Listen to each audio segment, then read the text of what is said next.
Hi, welcome back to Health Innovators. I'm your host, Jonah Comstock. You're joining us for part two of my conversation with Jennifer Goldsack, CEO at the Digital Medicine Society, and Amy Abernethy, President of Clinical Studies Platforms at Verily. I realized when we talked this first time, I didn't really give you guys a good chance to introduce yourselves and tell me a little bit about where you're coming from. So I thought maybe we could do that in this video, and that'll help set the stage for what we're going to be talking about, which is some kind of concrete examples of how we can apply what we talked about last time, data, big data, data integration, data analysis in healthcare.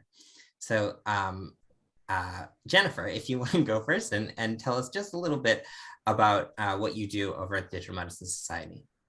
Fantastic. Thanks, Jonah, and happy to do that. So at the Digital Medicine Society, or as you've quipped previously, Jonah, and you're exactly right, we affectionately call DIME. We are a global nonprofit. We are dedicated to advancing the safe, effective, ethical, and equitable use of digital technologies to optimize health. We do this in a number of ways. First of all, we bring people together, different disciplines, different experts in the pre-competitive space to try and tackle some of the most pressing challenges together. Then we tackle them through the creation of action-oriented resources through our research portfolio. And then perhaps most importantly, when we think about how we really have impact, there's the work of education and communication of those new resources, of those best practices that we develop in the pre-competitive space. So that's a little bit about what we're trying to do at DIME and the approach we take to really to drive this field of digital medicine forward. And Amy. So Amy Abernethy, I'm president of Clinical Studies Platforms at Verily and was previously Principal Deputy Commissioner of FDA. And, you know, as we talk about this issue of big data and how we think about where things are going in the digital health space, I've been working in this space for a very long time. So I think I'm here from many different hats. But as I've been thinking about this from Verily, we're a company, one of the alphabet companies, focused on building the tools and solutions, both technology tools as well as scientific and clinical, to really think about how do we unlock the promise of precision health for everyone every day. And that means that in my part of the business, I'm very focused on how do we build new tooling? How do we think about new ways of generating clinical evidence? So essentially data that supports how medical products perform, safety, and then also how do we get them into the clinical interface.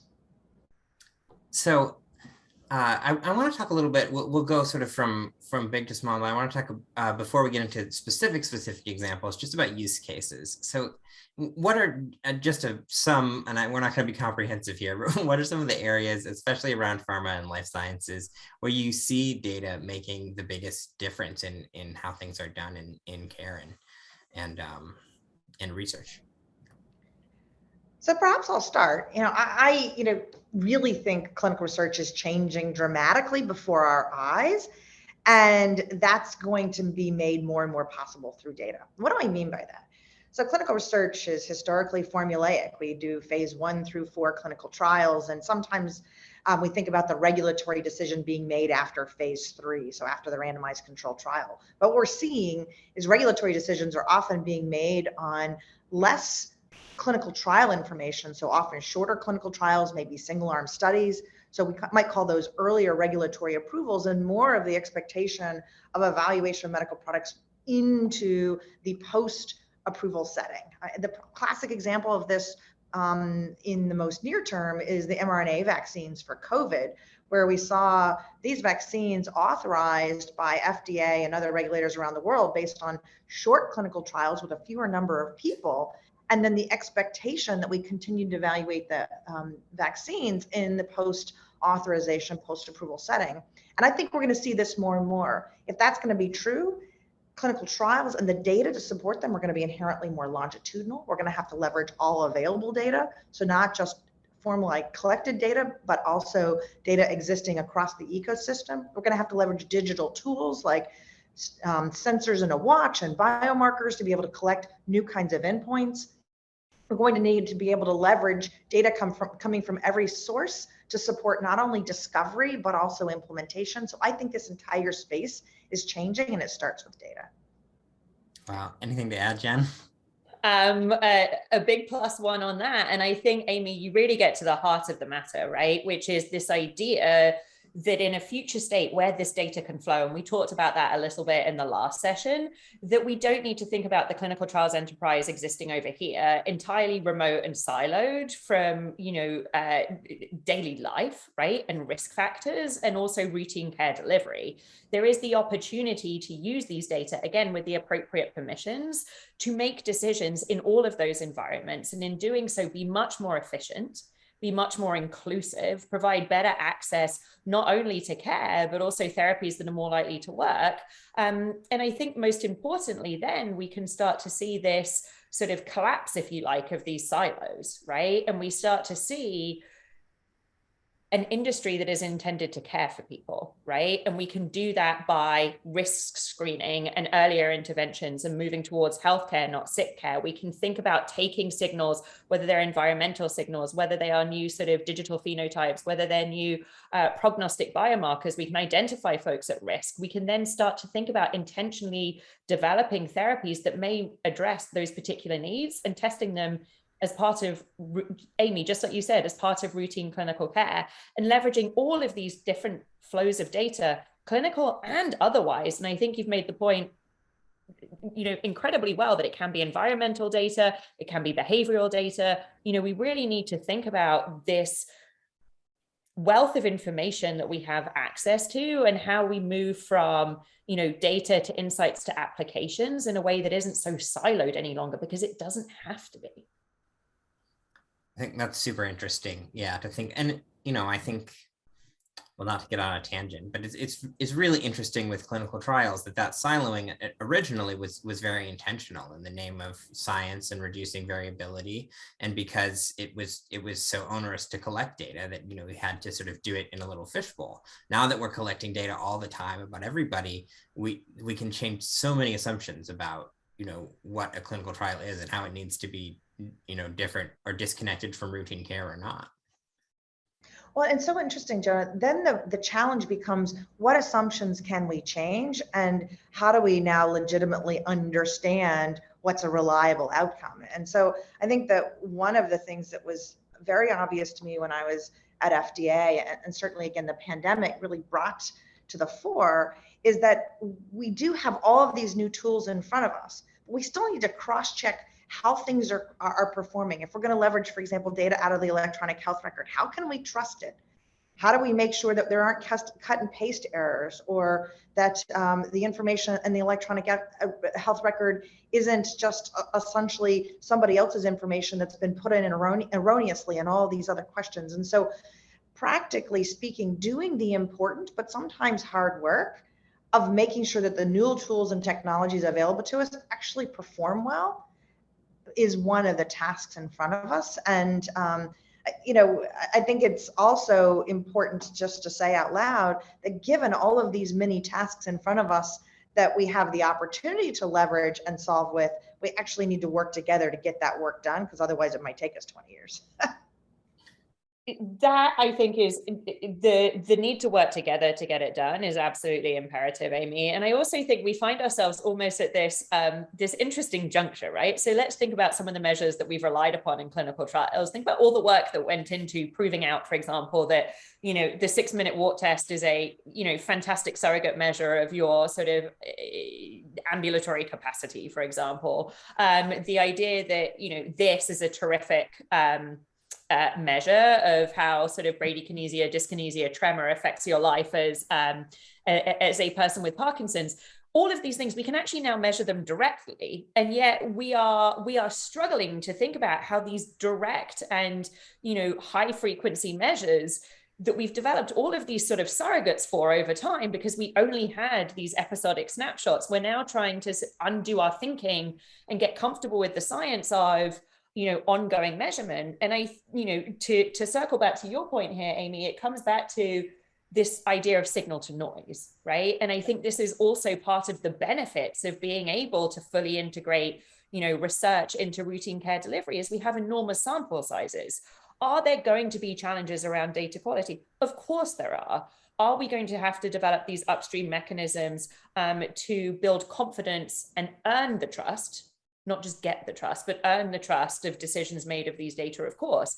But we also have, statistics, and we can accept a little bit of noise in these things, right? Now that we have these enormous data sets and strong signals. And Amy, as you said on during our last discussion, the ability to triangulate, sometimes for better, sometimes for worse, a variety of different data points. That's, I think, the data science and the decision science that we're building out now. So I want to get into some specific examples, case studies, anecdotes, what have you. I'll leave it a little bit open-ended. You guys can decide what to share there. But let's do Jennifer first. So I'll give you an example of something we're working on at Dime. And for folks who may not know, we maintain a crowdsourced library of digital endpoints being used in industry-sponsored trial of new medical products. So across the board, from drugs, biologics, devices, actually more recently, gene therapies, fascinating stuff. We launched this in October 2019. There were 12 sponsors using 35 endpoints. The point of the most recent update in May, there were 96 sponsors using 325 digital endpoints to answer questions about their new medical products. Absolutely phenomenal growth. That's great to see adoption and embrace, but Amy, back to this idea of how do we find sort of signal and noise? I mean, there are over 70 different measures of physical activity. This idea that there are 70 interesting things to measure about physical activity is, I think, erroneous.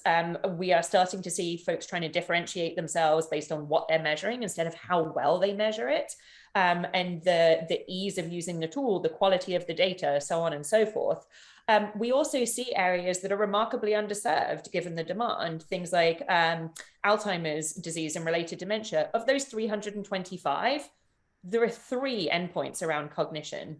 I mean, think about the unmet need to measure that better and think about where we're seeing development. So we've actually launched some pre-competitive measure development programs to really try and address some of those areas of unmet need.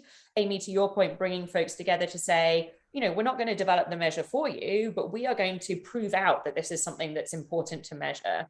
We're going to develop an ontology that supports a variety of different sensor-generated tools coming and generating comparable measures. We've done this with nocturnal scratch in atopic dermatitis. We've started work on this in Alzheimer's disease and related dementias, and we're looking at physical activity and sleep. These are things that in the pre-competitive environment, we can create a single North Star, a finish line where we know there's valuable information for patients and clinical decision makers. And then we can allow the industry to say, great, now I understand what good looks like. I can measure that better than anyone else. And that's where we harness innovation. And that's where we harness, competition to serve up the best and most relevant measures. That's how we've been thinking about it, given our stance as a nonprofit, as a sort of disinterested, ostensibly third party here at Dime. Great. And I'll build on that. So first of all, there's something that's really important embedded in what you said. First of all, besides kind of corralling and getting all this critical information in one place, which is, you described it as an ontology, but let me actually take it another step further, which is at Dime, you really have been working on what I call the lingua franca, right? Or this issue of the, criticality of building a common language among all of the different players, so that people can now think about what the real problem is to solve instead of actually be talking about different things. The examples that I have, are 2 in my mind. The first was when I was in FDA, where one of the things that Dime was building was the playbook, and it's just a playbook around digital measures. I remember thinking to myself, oh, good grief, 100-page document I'm going to have to look through. And then I discovered that not only was it practical and easy to read and well written, but it actually already had the empathy for me that 100 pages is a long way to go, and here's how, an easy way to navigate and get the kind of critical information that you need.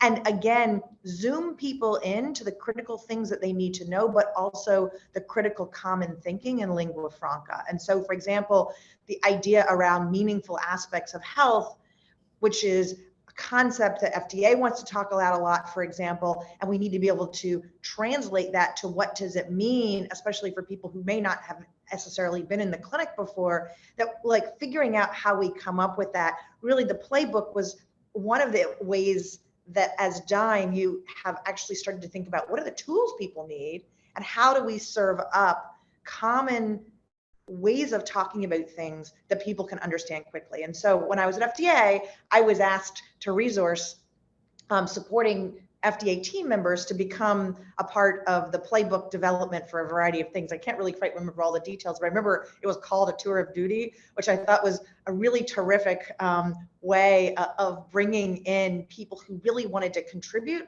but understanding that the contribution was going to be meaningful and time limited, right? This was a period of time, and then the tour of duty ended and the next team came on to take care of the next big problem that Dime was trying to help the entire community tackle. So that was the first thing.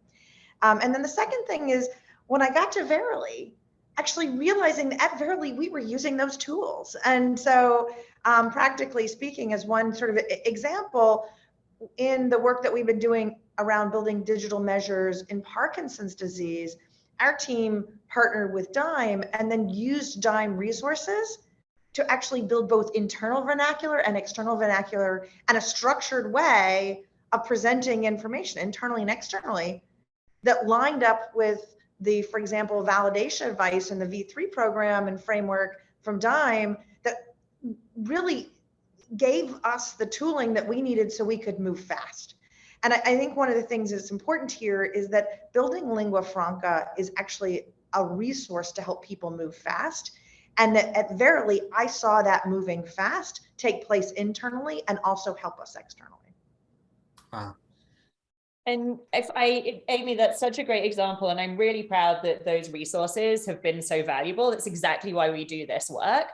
But going back to your point about how this has enabled you to move faster, I think that you guys are almost a microcosm of what's happening in the field, right? Because you bring together the best of the sort of technical and data experts alongside sort of leading clinicians and clinical scientists.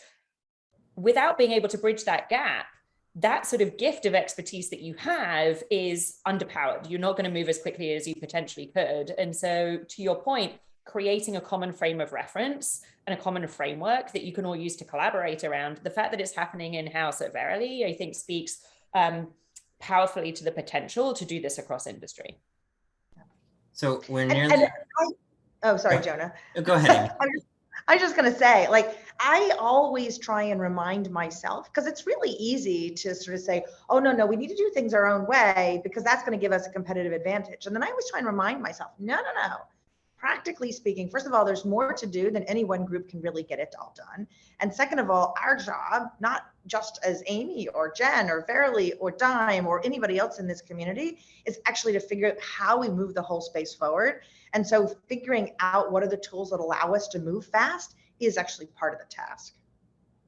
Well said. And like we said, unless we are doing it in a unified way, how on earth are we going to bring our regulatory colleagues with us? How on earth are we going to have our clinical providers that we want to write prescriptions for these new therapies that we genuinely believe address symptoms that are most important to patients, that we've been able to measure for the first time, write those prescriptions, payers reimburse for these things? We can't differentiate ourselves based on methods. Our methodological approaches have to be the best that we can bring to the table for the patients that we're here to serve.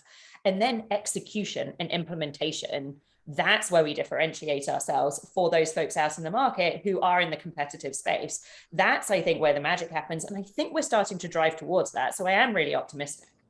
Yeah, because if you think about the reverse, everyone working in their own walled gardens, you think about all of the people power in the whole industry and how much of it is wasted on redundancy in that scenario, right? On very smart people all solving the same problems rather than solving them once and then being able to share that. Very much so. So we're almost out of time. I like to end by asking folks to share some advice, some lessons you've learned, and what you would say to folks who are, working on this stuff in their own teams. I'm working on being data-driven, data analysis, data integration, digital innovation in healthcare in general. So we'll go just real quick, your top piece of advice.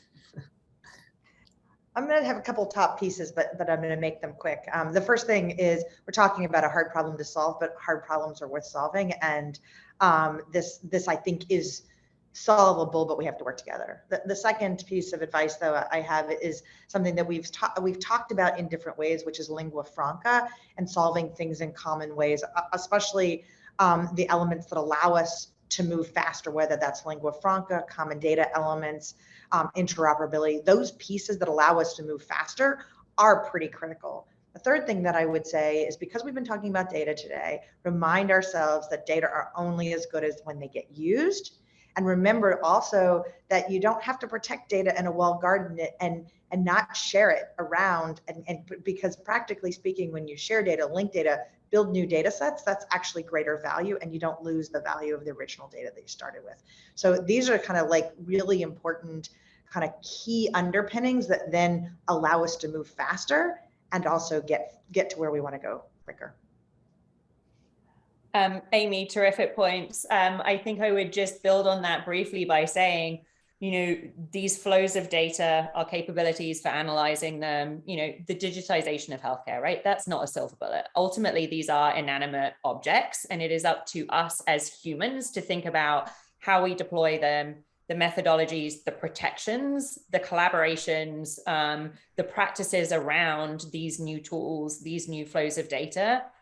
Everything we've spoken about today is how do we collaborate? How do we build science? How do we build trust? How do we build relationships? Those are all innately human things. And that's what we have to focus on as we have these new technical tools in the toolbox.